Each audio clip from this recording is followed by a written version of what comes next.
सुप्रभात बच्चों।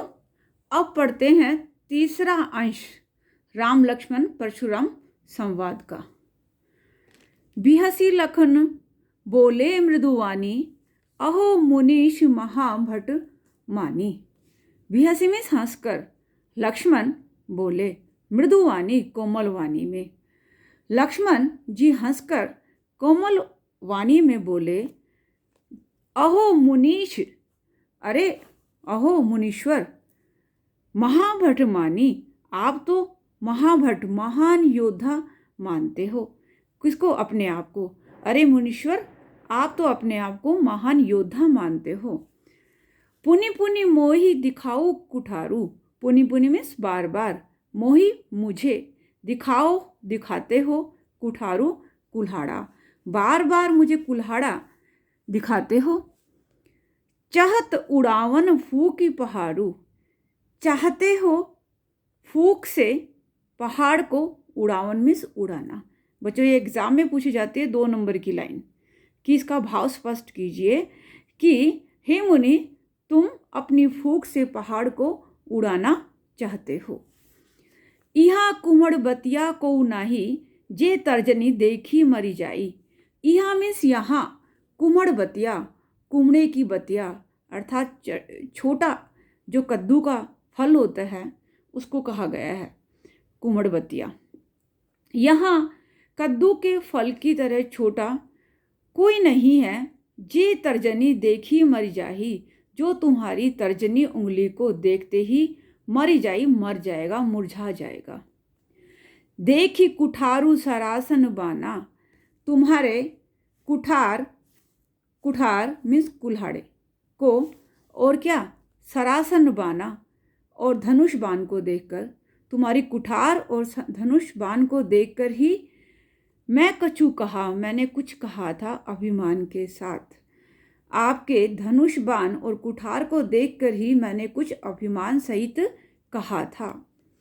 भृगु सुत समुझी जनेऊ बिलोकी, भृगुसुत भृगुवंशी समझकर और आपकी जनेऊ देख करके, जो कुछ कहूँ, जो भी कुछ आपने कहा, सहु मैंने सहन किया, ऋषि रोकी अपने क्रोध को रोक करके, भृगुवंशी समझकर और आपके यज्ञोपवीत अर्थात जनेऊ को देखकर, जो गले में धारण करते हैं बच्चों, उसे देखकर ही जो कुछ आप कहते रहे उसे मैंने अपने क्रोध को रोक कर सह लिया।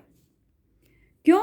क्योंकि सुर महिसुर हरिजन और गाई, देवता ब्राह्मण और भगवान के, हरिजन मीन्स भगवान के जो भक्त हैं, और गौ, हमरे कुल इन पर न सुराई, हमारे कुल मीन्स खानदान में इनके ऊपर शूरवीरता नहीं दिखाई जाती। सुराई मीन्स शूरवीरता। बधे पापु अपकीर्ति हारे, बधे मीन्स मारने पर, इन्हें मारने पर पाप लगता है, क्योंकि ब्राह्मण को मारने पर बच्चों आपको पता ही है ना पाप लगता है। कहते हैं कि इन्हें मारने से पाप लगता है। अपकीर्ति हारे, और यदि इनसे हार जाएंगे तो क्या होगा? अपकीर्ति होती है, अपयश होता है। मारतहु पाप परे ही तुम्हारे, मारतहु मीन्स आप मारे तो भी हमें आपके परे ही, तुम्हारे पाँव में हमें पड़ना चाहिए। कोटि कुलिस संवचन तुम्हारा, हे परशुराम जी, तुम्हारे तो जो वचन है वही क्या है? करोड़ों वज्र के समान कुलिश कठोर हैं। व्यर्थ धरऊं धनु बाण कुठारू, तुमने तो व्यर्थ में धरऊ मीन्स धारण किया हुआ है धनुष बाण और कुठार को, तुमने व्यर्थ में धनुष बाण और कुठार को धारण किया हुआ है। जो बिलो की अनुचित कहो, करे कि तुम्हारे बिलो की मीन्स देख कर, क्या देखकर? धनुष बाण और कुठार को।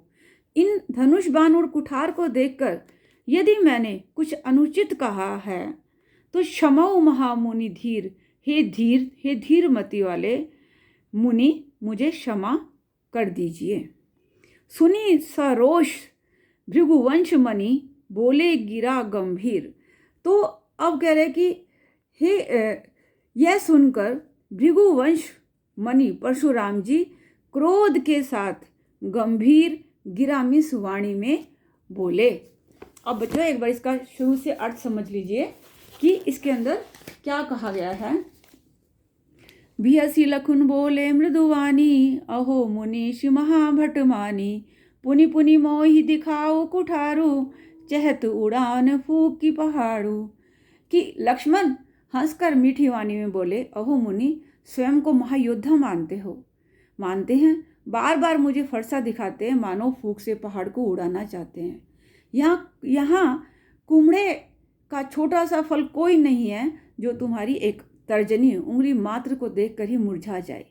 मैंने तो फरसा धनुष बाण देखकर ही अभिमान से कुछ कहा है, और जो कुछ भी आपने कहा भृगुपुत्र समझकर और आपकी जनेऊ को देख करके मैंने सब कुछ सह लिया और अपने क्रोध को रोक लिया। क्यों? क्योंकि हमारे कुल में देवता, ब्राह्मण, हरि भक्त और गाय का वध नहीं किया जाता, क्योंकि इनका यदि वध हो जाए तो पाप लगता है और हारने पर अपयश। और यदि आप हमें मारे तो भी हमें आपके पैर ही पड़ना चाहिए, पैर ही छूने चाहिए। आपके वचन ही अनेक फरसों के समान है। आपने व्यर्थ ही धनुष बाण और फरसा धारण कर रखा है। हे धैर्यवान मुनि, यदि जो देखा उसके विषय में मैंने कुछ अनुचित कहा हो तो मुझे क्षमा कीजिए। यह सुनकर भृगुवंश के मुनि कौन परशुराम जी क्रोध सहित गंभीर वाणी में बोले। बेटा अवधी भाषा का प्रयोग हुआ है। इस अंश में चौपाई और धोवा छंद है। मुनीषु महाभट मानी और कोटि कुलिश में अनुप्रास अलंकार है। और कोटि कुलिश सम वचन तुम्हारा सम में समान आ गया, यहाँ पर उपमा अलंकार का प्रयोग हुआ है। आशा आपको ये समझ आया होगा। धन्यवाद।